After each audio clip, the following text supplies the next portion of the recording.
Alright, what's up guys, it's Klex, and today we're going to be going over some Moscow hardpoint setups. These are basically, if you have a perfect situation, all four of your teammates, well, three of your teammates and you, are able to be in the hardpoint and setup. We're going to be going every single hardpoint. First off, for the first one, it's going to be a contest fest. There's really nothing I could say to get set up. However, what I would say is if you have bad spawns, which is the side across the map, here is good spawns in my opinion. You want to push out street, and kill the enemy entirely in the back building, in this house right here, anybody roaming around street area, perhaps even on the hill there, in that building in front of hill over there. So yeah, try to go ahead and kill them, and I know it's a tall order to ask for, but it's what needs to be done for you guys to have good spawns and get enough time on this hill. So first hill, you're not going to really worry about that much. At least try to get half time on that though. The goal is, if you're on bad side, to flip spawns before second hill starts.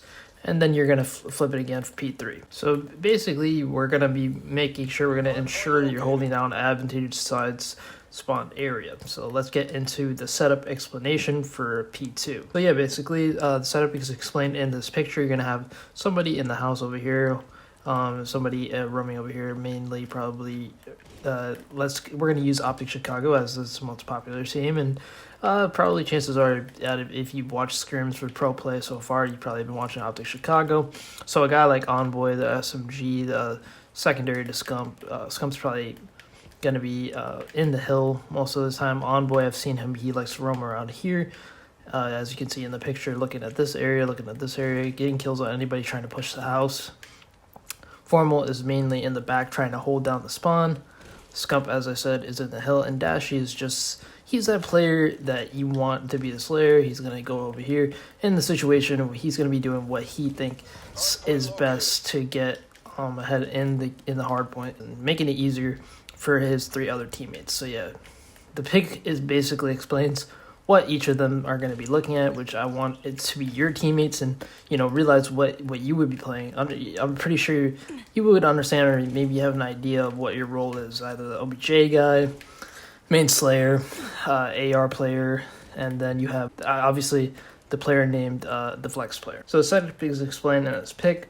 One hole in this angle, watch in front of P1 and back building, a guy roaming in the house next to P2, and another pushed out, taking out people coming from the street. If that guy dies, SMG in the house can take them, and if he dies, back building guy should be able to get them, those last enemies. If P2 guy dies, SMG can rotate, and you still have spawns. So that's the picture explaining it, and that's the perfect setup you can have. So as we rotate, the spawn is terrible. What we're talking about is P3, so that's easily explained. In the image, you see is number 3. I am in the wrong place. I want to show you where ideally what's going to happen for the team if they're coming off having P2 situation holding down. From the setup, how to get rotated hopefully to the ideal setup for P3. So ideally what teams are doing, if you had P2 is going to be taken over by 1 or 2 players.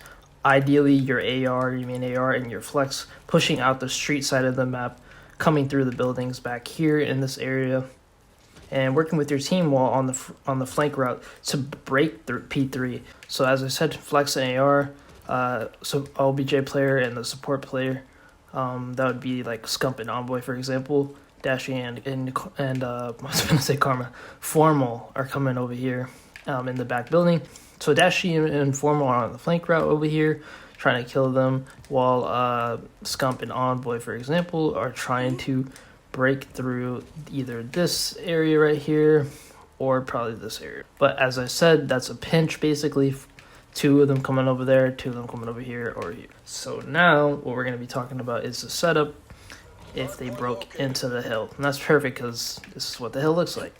And that's going to be a good example to show you guys what it's going to look like. So the OBJ player is going to be in here looking like this. AR is going to be on top of them, hopefully helping them out. Another player over here trying to bait and switch, let him know, hey, calling out the guy coming over here. And yeah, so he's got sights on this.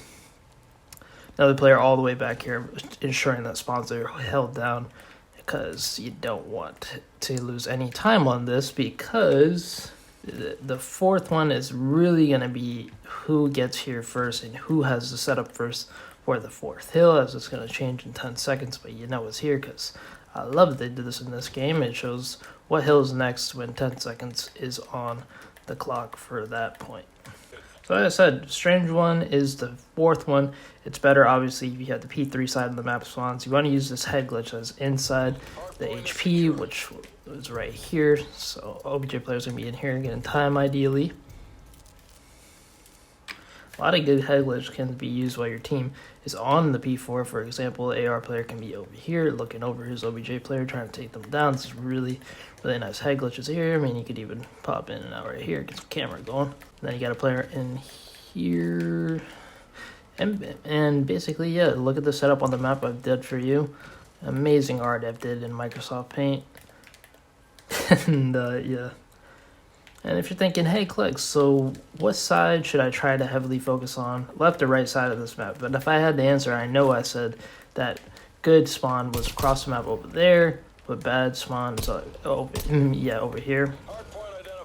If I had to answer, if I'd say which spawns would be the best, if you're a team that is confident that you can get back up in points, if you possibly lose a lot of points at the 1st hill and the 2nd hill, if you're confident in your team, I would say honestly, perhaps if I had to answer, I'd say left is better, because the 1st hill is a contest fest.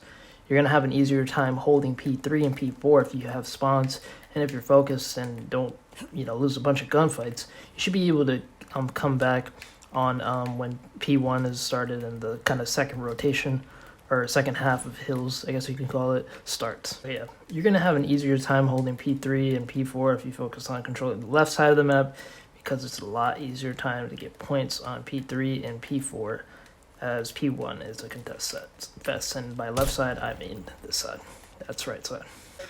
And really, if I just wanted to summarize what needs to be done for your team to win this map, is going to be your AR to focus on getting good spawns, and I mean entirely as a team too, mainly your AR, because if you're spawning out in the bumfuck middle of nowhere, as I'm sure you're aware when you play this game in pubs or even watch scrims and all that kind of stuff.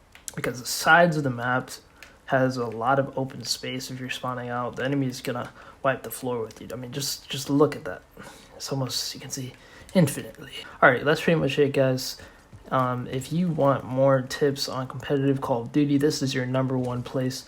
We're going to be going over things like callouts, nade spots. As of today, we're going to setups. We're going to be going over to breaking setups. This channel is designed to make you a better player at Call of Duty and your team, hopefully. Go ahead and share this video with anybody you think would like to see it. And go ahead and leave a like and subscribe, because that helps the channel grow. And I'm only doing this to really make the scene a better place, give more knowledge into the game, and hopefully make it even better to watch, even more so than play, because you understand what teams are going to be needing to do to win the map, and it just makes it a lot of fun, honestly, for me, because I'm trying to understand this game, and it's a lot funner to watch when you kind of understand what's going on and why people are doing things. So yeah, guys, thanks for watching. It's been Glex, and I'm out. Peace.